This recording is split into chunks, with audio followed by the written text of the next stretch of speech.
Baik, bismillahirrahmanirrahim. Assalamualaikum warahmatullahi wabarakatuh. Kami dari kelas 2D Penyuluhan Peternakan dan Kesejahteraan Hewan dari kelompok 10, kelompok Trio M. Perkenalkan, nama saya Rahasia Putra Abdul. Kali ini saya akan menjelaskan mengenai siklus hormonal reproduksi ternak betina. Di samping kiri saya, Rahmati Karim akan membahas tentang reproduksi betina. di samping kanan saya, Ada Ririn akan menjelaskan tentang ternak betina. Selamat menyaksikan video kami. Baik, bismillahirrahmanirrahim. Assalamualaikum warahmatullahi wabarakatuh. Perkenalkan, nama saya Rahasia Putra Abdul dari kelas 2D Penyuluhan Peternakan dan Kesejahteraan Hewan. Kali ini saya akan menjelaskan mengenai siklus hormonal reproduksi ternak betina. Hormon reproduksi ternak betina pertama akan menerima rangsangan, dapat diperoleh dari penglihatan, penciuman, pendengaran, dan perabaan.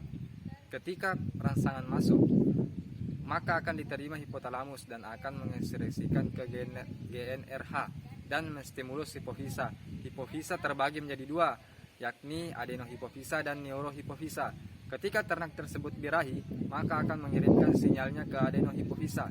Di adenohipofisa akan mengekskresikan 3 hormon, yaitu hormon FSH atau follicle stimulating hormone, LH luteinizing hormone, dan LTH atau luteotrophic hormone. Di mana hormon pertama yakni FSH akan mengekskresikan folikel yang berfungsi untuk meningkatkan pertumbuhan. Terdapat 4 folikel. Yang pertama folikel primer, sekunder, dan tersier dan degraf. Di dalam folikel degraf terdapat sel PKI, di mana sel ini akan memproduksi estrogen dengan sebanyak-banyaknya. Ketika estrogen muncul, maka terjadilah tanda-tanda birahi dan terjadilah perkawinan.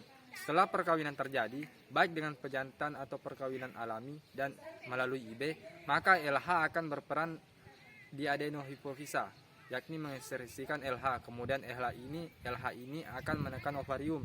Pada saat penekanan ada 2 yang bekerja sama, yakni LH dengan estrogen, di mana LH ini akan menekan dari luar ovarium dan estrogen akan menekan dari dalam. Dan terjadilah ovulasi, yaitu ovum keluar. Saat ovulasi ada 2 hal yang terjadi, yakni ternak bunting dan tidak bunting.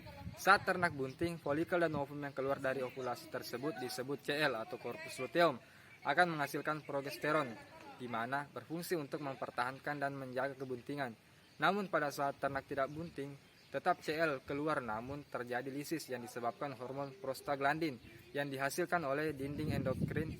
Dan yang ketiga ada hormon LTH atau luteotrophic hormone, nantinya akan berperan di saat pasca kelahiran. Kemudian neurohipofisa akan mengekskresikan 2 hormon, yaitu hormon oksitosin dan hormon relaksin. Hormon oksitosin ini dia akan berfungsi pada saat kontraksi uterus, kemudian relaksin akan berfungsi pada saat dilatasi serviks atau pelebaran serviks. Kedua hormon ini akan berperan pada saat partus, yaitu pada saat menjelang kelahiran atau pasca kelahiran. Baiklah, itulah penjelasan mengenai sistem hormonal reproduksi ternak betina. Lebih dan kurangnya mohon dimaafkan. Assalamualaikum warahmatullahi wabarakatuh. Menjelaskan tentang ternak betina, di mana satu menjelaskan apa itu ternak betina. Ternak betina produktif adalah sapi betina yang organ reproduksinya masih berfungsi secara normal dan dapat melahirkan anak. Induk adalah sapi betina dan kerbau betina, bukan bibik yang memiliki organ reproduksi normal dan sehat digunakan untuk mengembangbiakan. Yang kedua, bagian-bagian ternak betina, di mana 1. Sistem reproduksi sapi betina. 2. Ovarium. Ovarium merupakan organ reproduksi vital. Yang ketiga, oviduk. Oviduk adalah organ yang menghubungkan ovarium hingga ujung tanduk uterus. Yang keempat, uterus. Fungsi utama dari uterus adalah menyimpang memelihara embrio atau fetus. Yang kelima, serviks. Yang keenam, vagina. Yang ketujuh, vulva. Untuk fungsinya sudah dijelaskan pada video sebelumnya. Mungkin sekian dari saya, lebih dan kurangnya mohon dimaafkan. Assalamualaikum warahmatullahi wabarakatuh. Baik, saya akan menjelaskan tentang apa itu reproduksi betina. Nah, reproduksi hewan betina adalah suatu proses yang kompleks yang melibatkan seluruh tubuh hewan itu. Sistem reproduksi akan berfungsi bila makhluk hidup, khususnya hewan ternak, dalam hal ini sudah memasuki sexual maturity atau dewasa kelamin. Setelah mengalami dewasa kelamin, alat reproduksinya akan mulai berkembang dan proses reproduksinya dapat berlangsung baik ternak jantan maupun ternak betina. Nah, kemudian organ reproduksi sapi betina terdiri dari ovarium, oviduk, uterus, serviks, vagina, dan vulva. Kemudian ovarium merupakan sepasang kelenjar yang terdiri dari ovari kanan yang terletak di belakang ginjal kanan dan ovari kiri yang terletak di belakang ginjal kiri. Ovarium seekor sapi betina bentuknya menyerupai biji buah almond dengan berat rata-rata 10 sampai 20 gram. Kemudian ovarium terletak di dalam rongga perut, berfungsi untuk memproduksi ovum dan sebagai penghasil hormon estrogen, progesteron, dan indibin. Ovarium digantung oleh suatu ligamentum yang disebut mesovarium yang tersusun atas syaraf-syaraf dan pembuluh darah, berfungsi untuk mensuplai makanan yang diperlukan oleh ovarium dan sebagai saluran reproduksi ovarium. Pada preparat praktikum ini berbentuk lonjong bulat. Kemudian oviduk, di mana oviduk merupakan saluran yang bertugas untuk menghantarkan sel telur ovum dari ovarium ke uterus, di mana fungsi oviduk ini yang pertama itu menerima sel telur yang diovulasikan oleh ovarium. Kemudian yang kedua, transport spermatozoa dari uterus menuju tempat pembuahan. Kemudian yang ketiga, tempat pertemuan antara ovum dan spermatozoa atau fertilisasi. Yang keempat, tempat terjadinya kapasitasi spermatozoa. Yang kelima, memproduksi cairan sebagai media pembuahan dan kapasitas spermatozoa. Yang keenam yaitu transport yang telah dibuahi zigot menuju uterus.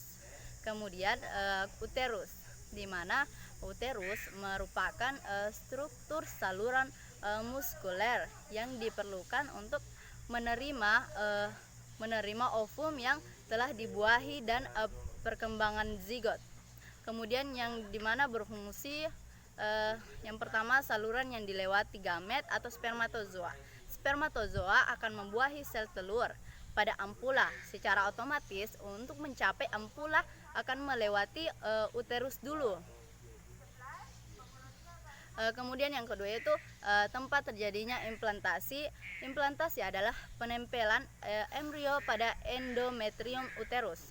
Kemudian yang ketiga itu tempat pertumbuhan dan perkembangan embrio. Yang keempat, berperan pada proses kelahiran atau parturisi. Yang kelima yaitu pada hewan betina yang tidak bunting berfungsi mengatur siklus estrus dan fungsi korpus luteum dengan memproduksi PGF2 alfa. Kemudian serviks. Nah, di mana serviks terletak di antara uterus dan vagina sehingga dikatakan sebagai pintu masuk ke dalam uterus. Di mana fungsi dari serviks adalah menutup lumen uterus sehingga menutup kemungkinan untuk masuknya mikroorganisme ke dalam uterus dan sebagai tempat reservoir spermatozoa. Nah, kemudian vagina. Vagina adalah organ reproduksi hewan betina yang terletak di dalam pelvis di antara uterus dan vulva.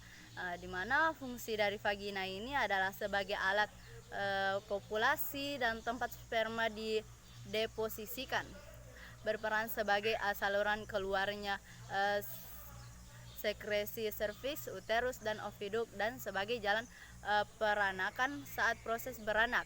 Vagina akan mengembang agar fetus dan membran dapat keluar pada waktunya. Kemudian vulva, di mana vulva ini merupakan alat reproduksi hewan betina bagian luar.